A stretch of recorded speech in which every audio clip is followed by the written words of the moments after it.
where the rocket guy or the sniper guy should be.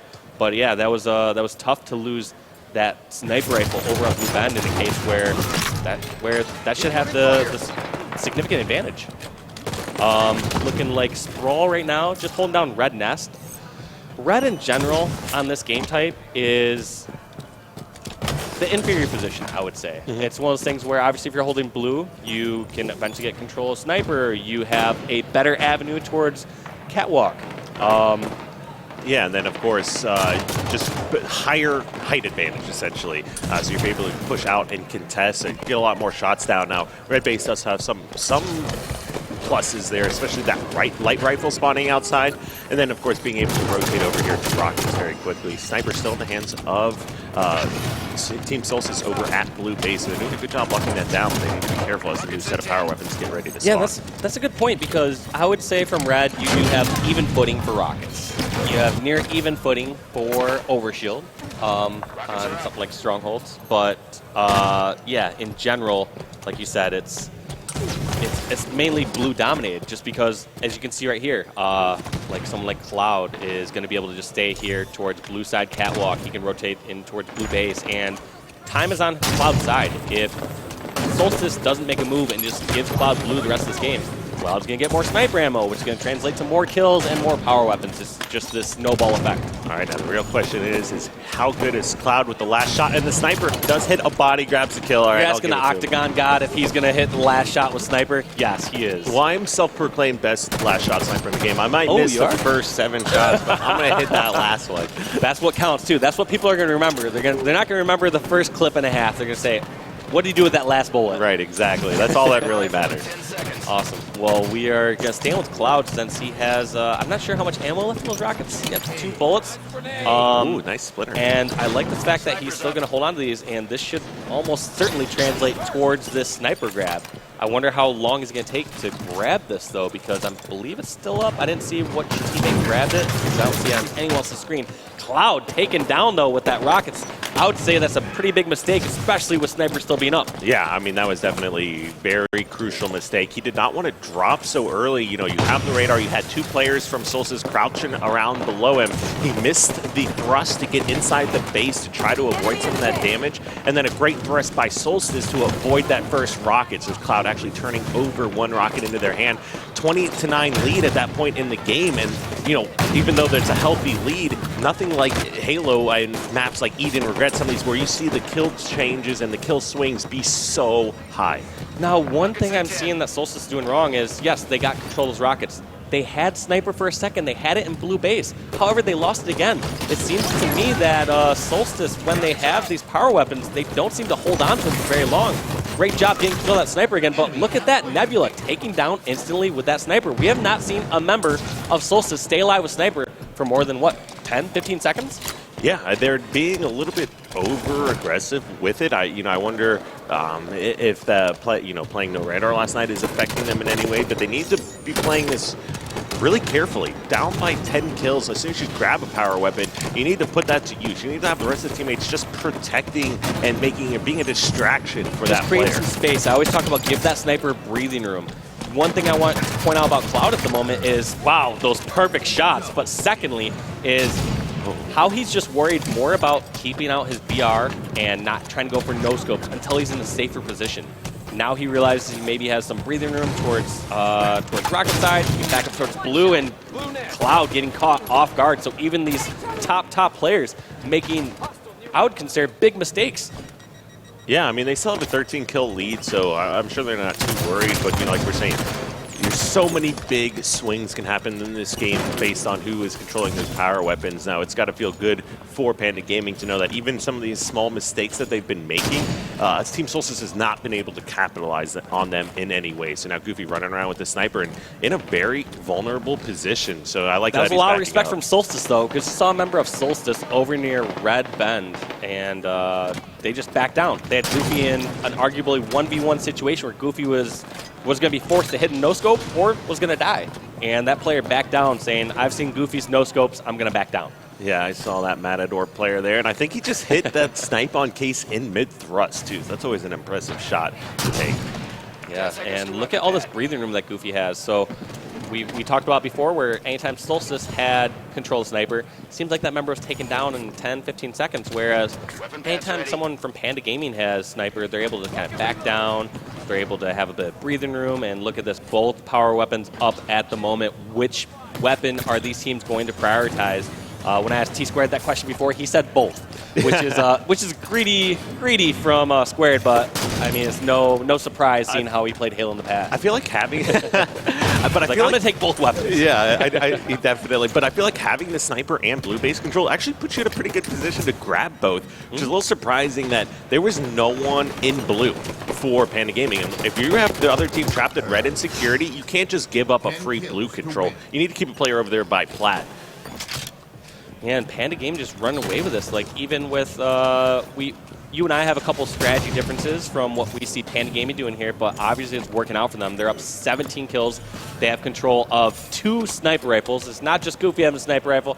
It's his teammate, Ryan Noob, who has sniper rifle over actually at blue catwalk side. Oh, yeah, Goofy's doing a great job. I mean, he's been outside here near this blue bed for quite some time.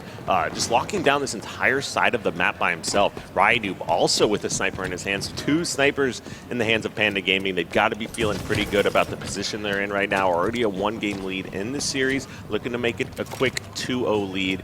Now, did he just drop a battle rifle? Oh, he did. Okay, so he's a little concerned. He's got, minimal ammo in both of his weapons right now. But at this point in the game, or at this stage with teammates next to you, and where did he just come from? I have no idea, but great flank from Case. That's insanely impressive with the Raider on there, too, where I have no idea where he comes from.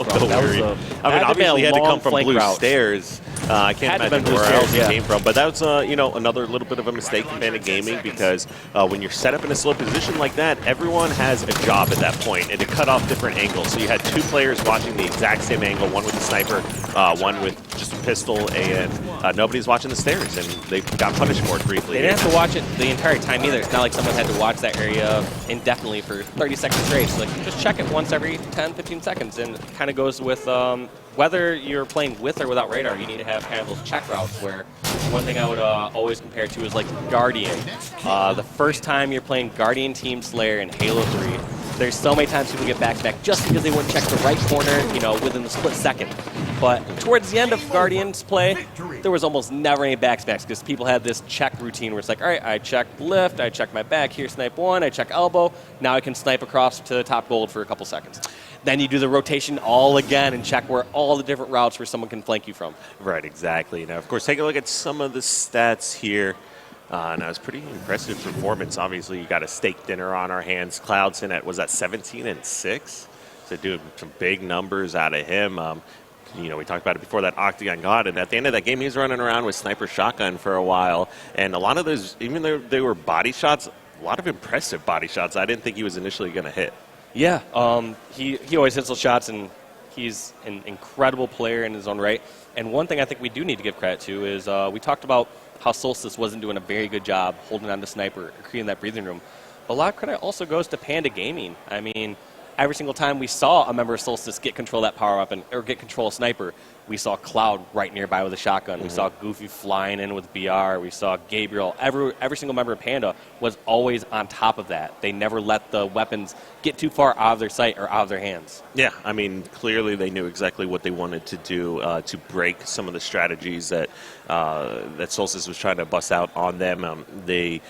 The teams even had the same kind of setups a lot of the times, just taking that sniper, sitting it on Blue Ben. But the difference that we saw was when Case had it on Blue Ben, he got melted instantly. When Cloud and Goofy had it on there, they picked up 4 or 5 kills between them. Yeah, absolutely. And those lead snowball, like you said. It's one of those things where you have sniper in your hands, your teammate's getting 4 or 5 unanswered kills. Had they lost that, it's not only just the 4 or 5 kills swinging the other direction, it's that loss of kills. So yeah, exactly. It literally can be a 8 to 10 kill swing with a good sniper in great position. Yeah, you hit, that's a really good point to bring up, just to elaborate on that a little bit further. If you have a sniper and hit a crazy no-scope, 1, you got a plus kill, but 2, you were probably going to die, if you didn't hit that no-scope. Then anything that happens there on out, including the kills you get, and then you have to take in consideration the kills the other team is not getting at that point.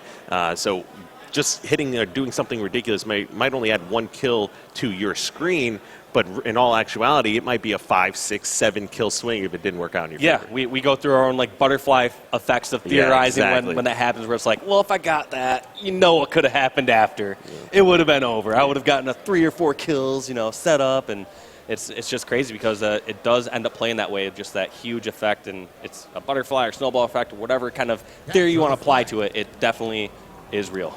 Yeah, and here we go into a game number 3, 2-0 lead here for Panda Gaming. Looking at a stasis capture the flag. I like starting it off with Cloud here.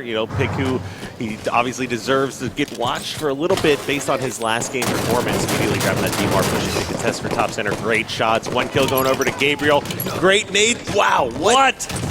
The two, there had to be some sort of team betrayal associated with that, because those kills were pretty separated after the grenade had blown up. Didn't he throw 2 grenades? Was it 2? Yeah, I think he threw 2 grenades, got 2 kills. But either way, Cloud on the next one thing about Cloud, I've always categorized him as a player as kind of like an anchor. He's always going to be, in my opinion, one of the last players to push up in certain cases. Oh, I can assure you that. Because, yeah, you've teamed with him. But it's one of those things where he's such a great player to play in that situation because he has such a great long-range shot. We saw off the bat how he placed against that member of Solstice and Cloud taken down. Let's jump on with a member of Solstice and see what they're going to do to try to get this flag recovery, because I see Stress run flag across the map with the Rockets. So I would like to see him drop this and pass it off to your teammates at some point. There's a fine line between being selfless and helping your team and going for the objective, and in certain cases it can be a hindrance to your team.